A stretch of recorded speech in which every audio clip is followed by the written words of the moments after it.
Thanks for joining us on Wellness Talk Radio. I'm Chris Costello, and today we are talking with Julia Schopick. Julia Schopick is an author and patient advocate, also a PR consultant. In October of 1990, when her husband, Tim Fisher, was diagnosed with a brain tumor, her life changed dramatically. Julia then became Tim's medical health advocate, and for the next 15 years until his passing in 2005, Julia's first commitment was to helping her husband survive the medical system. With her help, he lived 12 years beyond his doctor's predictions.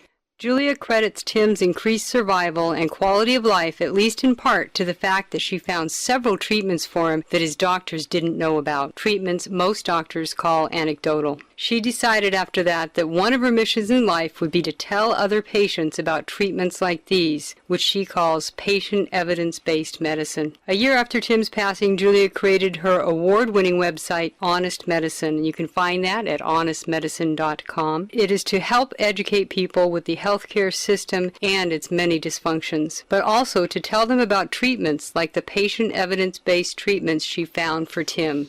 Julia now has a book, and it talks about these 4 incredible patient evidence-based treatments, and we're going to be discussing that with her today. We're so glad you could join us on Wellness Talk Radio, and thank you, Julia, for being here today. I am so glad to be with you, Chris. I admire your interviews so much. Well, thank you. And you have, through your research and your hard work and your life experience, you have discovered some amazing treatments to help people with all sorts of different chronic illnesses and cancers. You know, how this all came about from your experience, though, going through cancer with your husband, Tim. My husband was diagnosed, as you said, in 1990 with a huge astrocytoma. By the way, that's a very serious cancerous tumor, brain tumor. And for the first 5 years, actually, we did exactly what the doctor said and did not do anything terribly holistic or terribly different. And then I began to see that he was having terrific side effects from a lot of the medications, and he, of course, had things going wrong, like his skin breaking down and all of that. So I decided I better start doing some research, and I did. And that kind of got us through until 2001. I'm going very quickly, Chris, because he did have a radiation-caused stroke in the middle of there, several seizures, several side effects of the treatment. So for his brain tumor, he had chemotherapy and he had multiple surgeries? Well, that's very interesting. No, he had chemotherapy, he had radiation, and this is something very interesting about brain tumor patients. A lot of times, the patients will have things like skin not healing. Hydrocephalus is a big thing, water on the brain.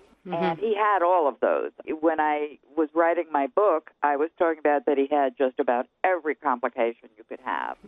So this was a problem in that he had, by the time we got to the point which I'm going to tell you about in a minute, where I found this life-saving treatment for him, he had already had multiple surgeries not connected with brain tumor. The first one was a brain tumor surgery. The others were to repair things that had gone wrong. And so the real damage came, I know on honestmedicine.com you talk about this experience you went through with your husband's brain cancer, and the real difficulties sounds like came from when the surgeries where the wound wouldn't heal. Yes. Okay. As I had said many times, he had trouble with the skin not healing in the very beginning. And this often happens, by the way. Radiation is a killer to the skin. It's a burn. And often people who have had radiation have terrible skin healing problems. So he had had the surgery in 1990. He had had the radiation, and that, of course, made his skin fragile. He had shunts put in. I'm going to give a link for your listeners to the whole story of all the different things that went wrong. But in any case, he did not have a recurrence of the actual tumor until 2001 in all these years. And the doctor assured me that it would be an easy surgery. So Tim went in, and then, guess what? Didn't heal. His skin would not heal for 8 months. Oh, my goodness. After 8 months, you have to picture this. What the doctors were doing was the standard of care. The standard of care in a situation like this, with a non-healing wound, head wound, or any kind of wound, is to keep operating. I know this sounds silly because it really does, but to keep opening it up and trying to find two pieces of skin that will hold together. And his skin, as you can imagine, with a head got so fragile that they even went and took pieces of skin from other parts of his body. He had walked into the surgery in 2001, absolutely terrific. He had walked in, he was joking, he was with it. By the time he had had 8 more surgeries to try to close the wound, this was in 2001 and 2, he was severely disabled.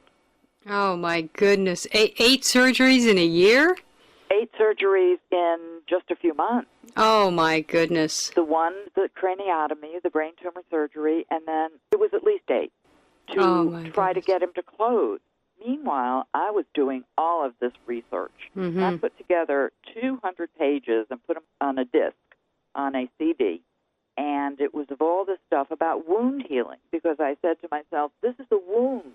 Neurosurgeons are closing it up as a neurosurgeon would. You know, the only way they know to do is to keep operating. Right. So I had found all this stuff. They promised me they would read it. They didn't read it, I later found out. They just thought they were humoring this little wifey here. And then finally, it was one of these coincidences. Bernie Siegel, who was actually a friend of mine, he is a wonderful supporter, you know, the author of Love, Medicine, and Miracles. Yes, We were talking on the phone. He said, you know, Julia, there are no coincidences, just God incidences. And this was a God incident in the name of Dr. Carlos Reynes. He is an Oak Park, Illinois doctor, and I was working with him for a client, actually. And he said, how's your husband doing? And I just broke down and said, he's not healing. He's not healing. He said, have you ever heard of Silverlawn? I said, what? Silver who? And he told me about this FDA-approved. It's not a cream. It's not a drug.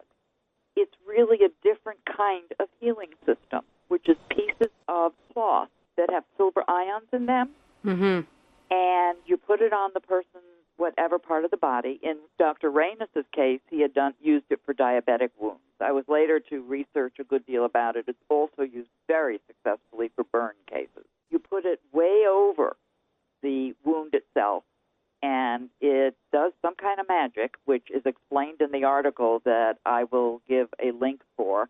And the doctor at the hospital was agreed to let us put it on. I don't know whether you know how unusual that is.